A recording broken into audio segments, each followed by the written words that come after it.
This is what my first coach told me. He said, like, this girl comes every day at 6 o'clock in the morning. So he decided one fine day to just try and see if I can grasp the way, one bats, just throwing some tennis balls at me. So probably I've showed some spark or a bit of a talent in that.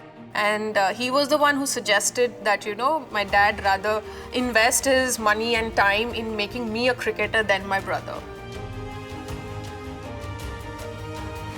Hi, this is Mithali Raj. Today I'm going to share some of my learnings with the help of memories in this box. St. John's Church School Second Row Band. The first thing that comes to my mind is the tamarind tree, which is there in one corner of the ground.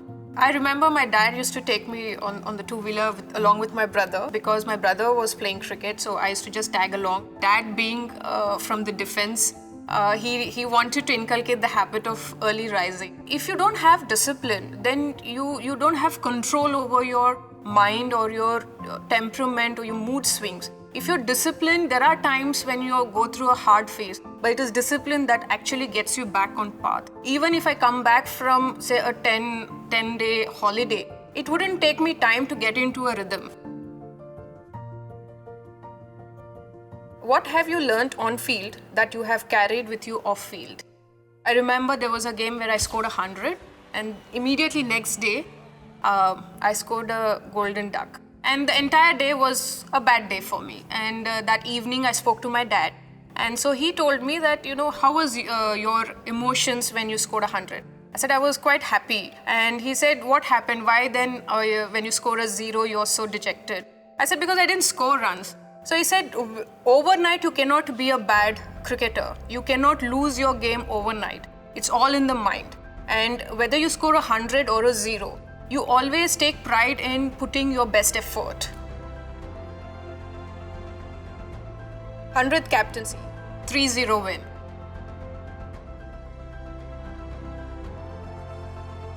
I was very young when I got captaincy, maybe around 22 years. I didn't lead many teams in the domestic, so captaincy was something I've learned by doing a lot of mistakes. When I was sacked as a captain in 2008, then there was a lot of introspection which happened. One big important thing that I changed was I stopped thinking about how people will perceive me as a captain, if I'm making a decision, what people will think, or how say selectors, coaches, my dad, or general public would foresee that decision, which I gave a lot of importance in the first few years as a captain. I started to invest in finding out who are my match winners, the players that can play a very important role in winning games for India. I've always felt that, there were so many matches that I have won single-handedly, but we've never really won major tournaments. And the reason is because it's a team sport. There can be one star, but if you have to win tournaments, there has to be more than one person performing. One big thing I've learned over the years as a captain is I developed compassion for my teammates. A lot of times players undergo emotional stress sometimes, but the factors are very different to sport. So as a leader, if you can identify that, then maybe you are there to even support your player when they are falling back. Okay, this seems like the semi-final against Australia. There are some matches that you really, really want to win. So it is one of those games, and it was a very close fought match. It was not a one-sided game. So till even the half-time of the game, as a captain, I felt like, the match could go either ways. So when you have bowlers getting wickets, when you have batters scoring runs, when you have fielders who are contributing through runouts, so it reflects even in the scorecard that it is an entire team effort. Tell us a secret about yourself. So I think my secrets keep changing every year. I think there's one secret which I would like to share, which only my mother knows, is that I hate beans. So she never cooks that at home.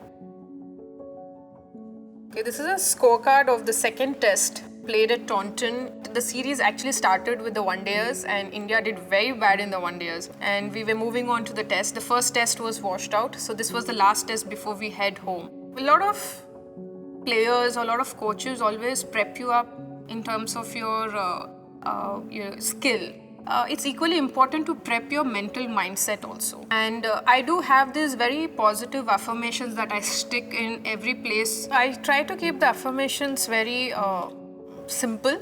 No, I don't like to cloud my mind much. So it would be like one ball at a time.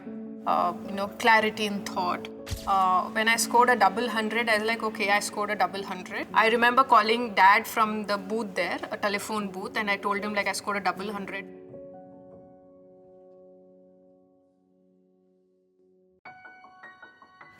One loss that you have learned from the most. I think the 2010 home series against England, we needed 4 runs of the last over and it was the last wicket. I was on strike. The first ball I played a shot and I expected that it would travel to the boundary. As we crossed, the fielder dived and she stopped that boundary and we managed to get a single. You can't expect your last batter to sort of, in that crunch situation, to give you a strike. Sometimes they manage, but it was one of those games where, she didn't manage to and she got out. I think usually what happens is when you lose a game and such a close game, you go in the loop of rewinding the game and see where all you could have done better. Next time when I was in a similar position, I remember I've played a lot with the tailenders. There are times when I didn't run. I would tell them take a run in the 5th or 6th ball. So these are the planning which I did later on in my career. Responsibility is because I think when you get a good start, it's your responsibility to finish the game. And that's what I've learned in that run chase. Mithali beats Edwards to be the highest run scorer in the world.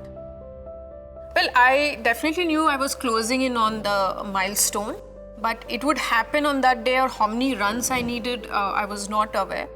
Being regimental did really help me at home. Whenever I came from a tour, I would take 2-3 days off and again get into a routine of working on my fitness. In your early 20s, you have a different exercises, different way of training. When you touch 30s, it is again different. I have learned and unlearned so many things over the years. When I'm on the ground, when I'm not facing a bowler, I try and to switch off and try and see around. So that helps when I'm facing the bowler because I'm tuning in again. So these small, minute things can really help to sustain your focus for a long time. What would you like to add to this timeline? I would like to add the 2022 One Day World Cup, which is going to be held in New Zealand. And the way the team is shaping up, it gives everybody the hope that, this is one of the best teams that we have. We had the good preparation this year and all the girls are raring to go to give a good shot at the World Cup. On that note, signing off.